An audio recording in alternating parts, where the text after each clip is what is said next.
الله ربي والإسلام ديني ومحمدا رسول الله ويقيني.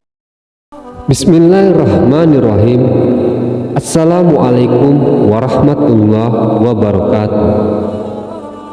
Allahumma sholli ala sayyidina Muhammad wa ala ali sayyidina Muhammad.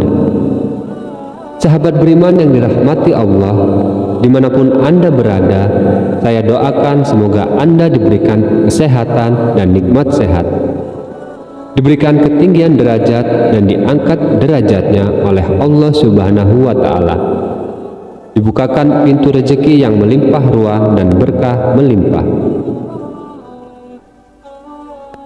Sahabat beriman yang dirahmati Allah, zikir Ya Hayyu Ya Qayyum merupakan zikir atau ucapan yang dicontohkan oleh Rasulullah Shallallahu Alaihi Wasallam ketika beliau dihadapkan dengan sebuah cobaan atau tatkala sedih.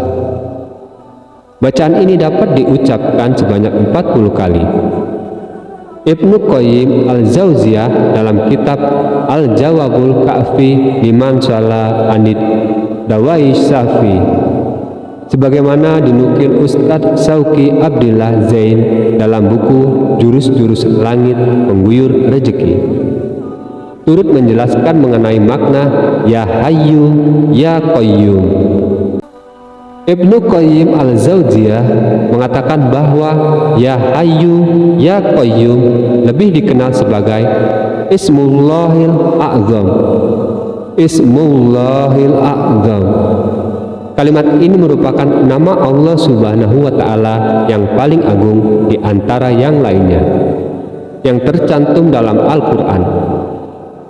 Istilah Ismullahil A'zam terdapat dalam 3 surat Al-Quran sebagaimana dalam bunyi hadis berikut. Ismullah Al-A'zam yang jika digunakan untuk berdoa, maka Allah Subhanahu wa Ta'ala akan mengabulkan doanya. Ya, ini terdapat dalam 3 surat Al-Quran, yaitu surat Al-Baqarah, surat Al-Imran, dan surat Toha. Hadis riwayat Ibnu Majah, Hakim, dan Tabrani.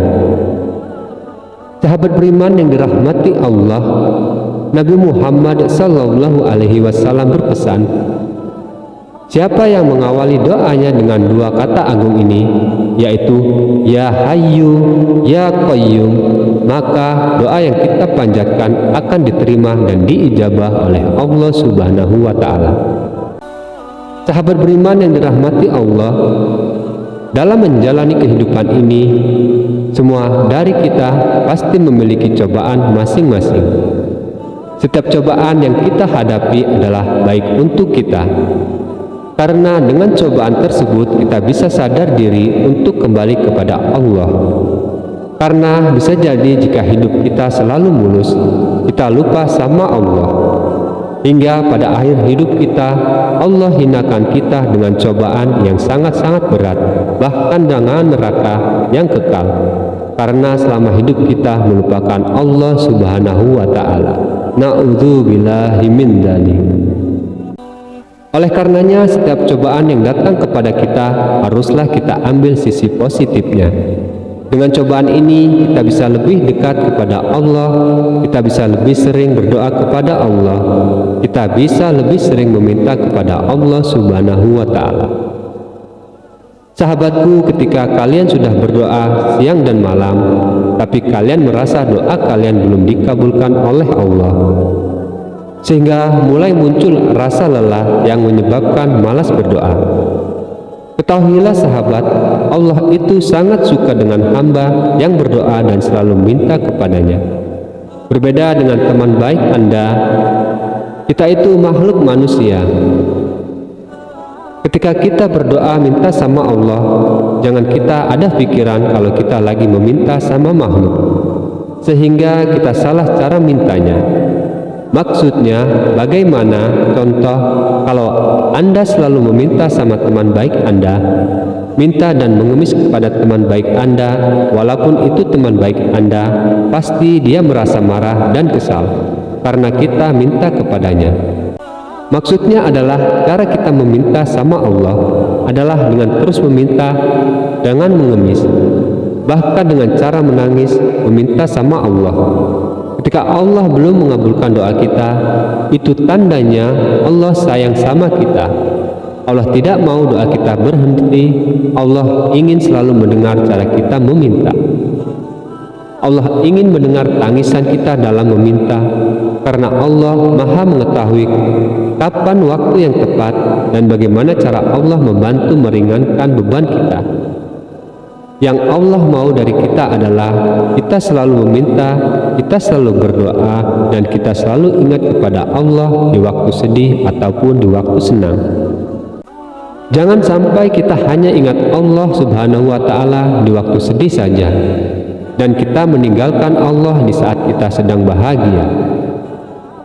Rasulullah Shallallahu Alaihi Wasallam bersabda, yang artinya, ingatlah Allah di waktu senang, pasti Allah akan mengenalimu di waktu sempit.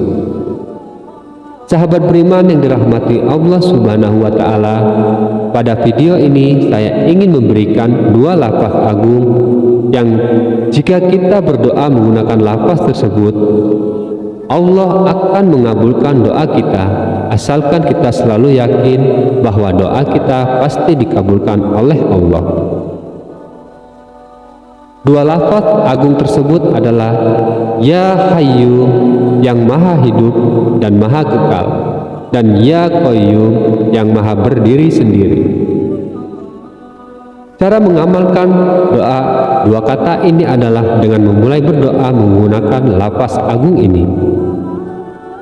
Kemudian dilanjut dengan bersolawat kepada Rasulullah Shallallahu Alaihi Wasallam. Lalu setelahnya jangan pernah berburuk sangka kepada Allah bahwa doa Anda tidak terkabulkan. Nabi Muhammad Shallallahu Alaihi Wasallam bersabda, yang artinya akan dikabulkan doa kalian selama tidak tergesa-gesa, yaitu ia berkata, aku telah berdoa tapi tidak dikabulkan. Hadis riwayat Bukhari dan Muslim. Maksudnya adalah berdoa dengan penuh keyakinan tanpa ada keraguan sedikit pun.